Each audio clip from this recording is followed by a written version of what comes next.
Welcome to my native garden. It's August 15th, so I have a lot of things blooming right now. So we're just going to take a look around at some of the things that are blooming.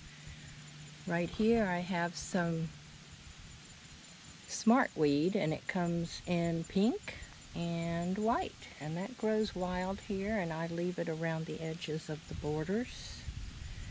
There's more here, and I also have a little bit of early goldenrod blooming right now. And this zigzag spiderwort blooms in the mornings, but in the afternoon when it gets hot, it will close up. But right now it's still morning, so we still have some blooms on it. And we have some wild hydrangea next to my oak leaf hydrangea.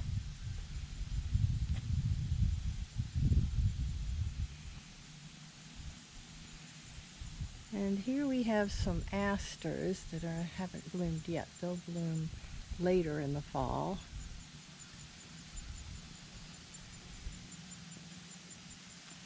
But I do have some nodding wild onions that really took off.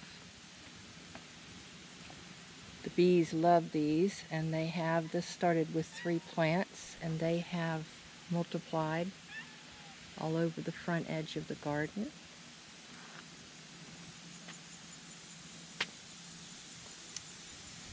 And this is a bee-friendly garden here.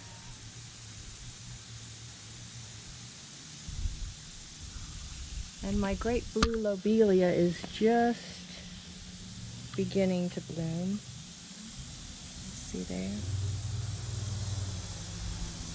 And this is a better shot of my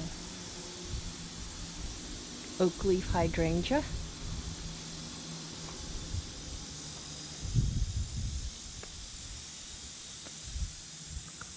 And some more goldenrod. There's a lot more of it here ready to bloom.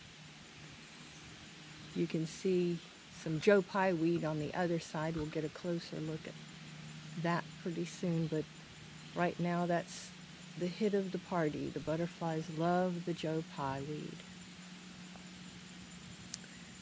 I have New Jersey tea that bloomed earlier in the spring. It's another good native plant and host plant. And we're going to make our way up here. You'll see I have some mist flower that's just now starting to bloom, and this is wild.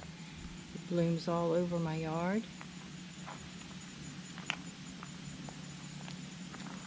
And some more lobelia. And I have Virginia sweet spire, which was a spring bloomer. A nice little shrub. It turns reddish in the fall. You can see some of the leaves are already starting to turn red.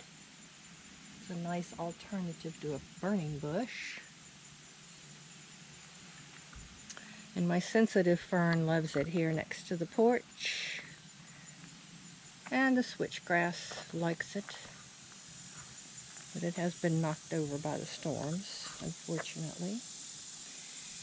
And I have a Viburnum. This is has been here for about 6 years now. It's an arrowwood Viburnum. And my little herb garden with my little fairy garden that I made. This is mountain mint. It's hairy mountain mint, and I also have slender mountain mint. And heal all, which actually grows wild, but it is an herb. It has little purple flowers on it now, you can see.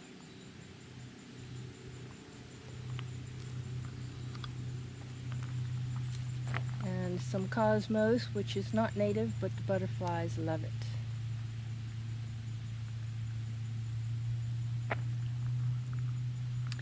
And I have a lot of this small-headed sunflower which grows wild in the yard. It's very tall. And these river oats started with 3 plants and they reseed themselves. You can see the seeds here. They turn brown in the fall and they'll fall off, or you can strategically plant them, which I've done here so that I have a whole hedgerow along the edge of the sidewalk.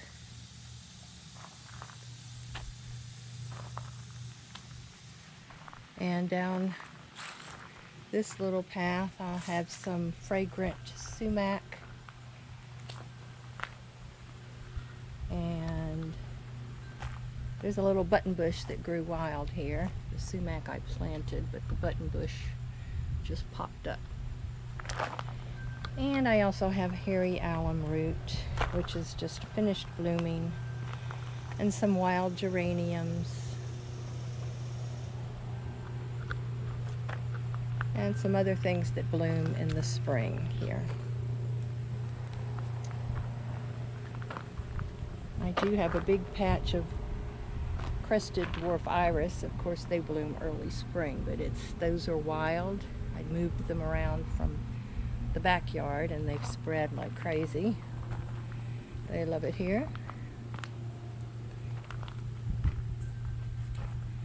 And I have some pipevine for the pipevine swallowtails. Somebody's been chewing on it.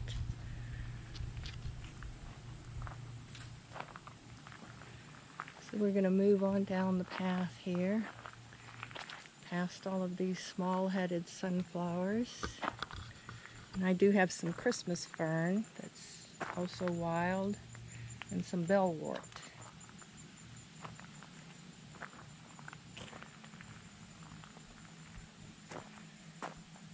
And along this little path I have some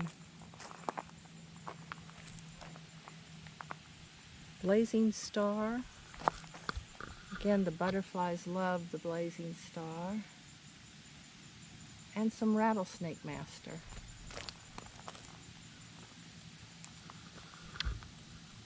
And I planted this little bluestem, which isn't so little anymore. And it really is blue. I had 3 plants I planted several years ago. And I added 6 more plants last fall, which are doing well, but aren't quite as big or quite as blue. And those, I think I may add some more in this little section here. So we're going to take a little shortcut. We've got some goldenrod getting ready to bloom here. And I have zinnias that were given to me by my friend Sharon. Again, they're not native, but the butterflies love them for the nectar.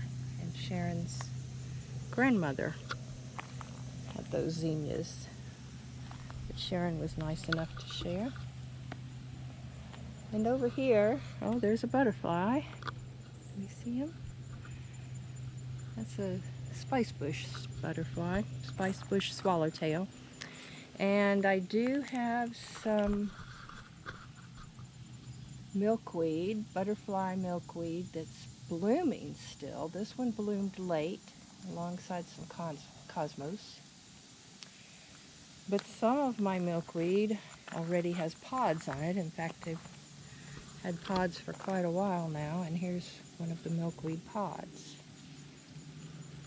It'll be a while before that turns brown and I get seeds out of that.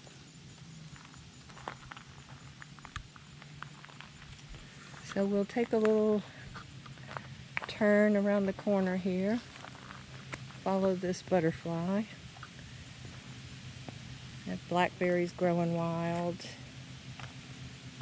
and I had some Indian pink that bloomed this spring, and some narrow-leaved sunflower that will be blooming soon. This wild senna is doing great here,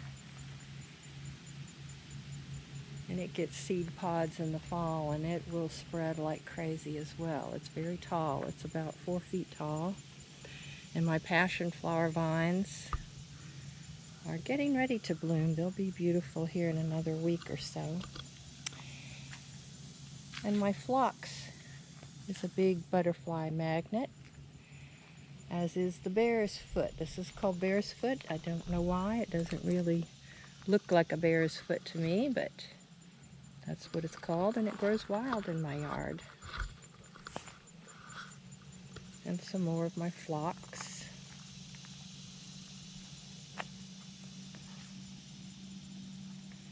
That the butterflies love.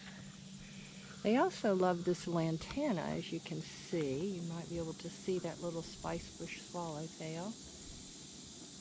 And even though the lantana is not native, it does provide nectar for the butterflies.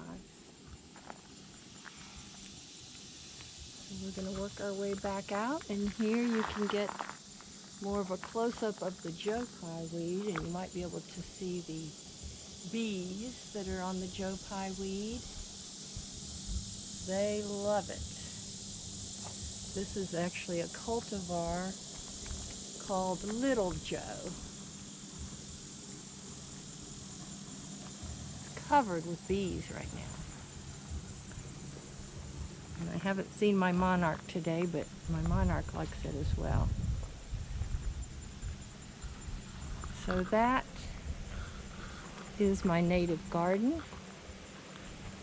and I hope you have enjoyed the tour.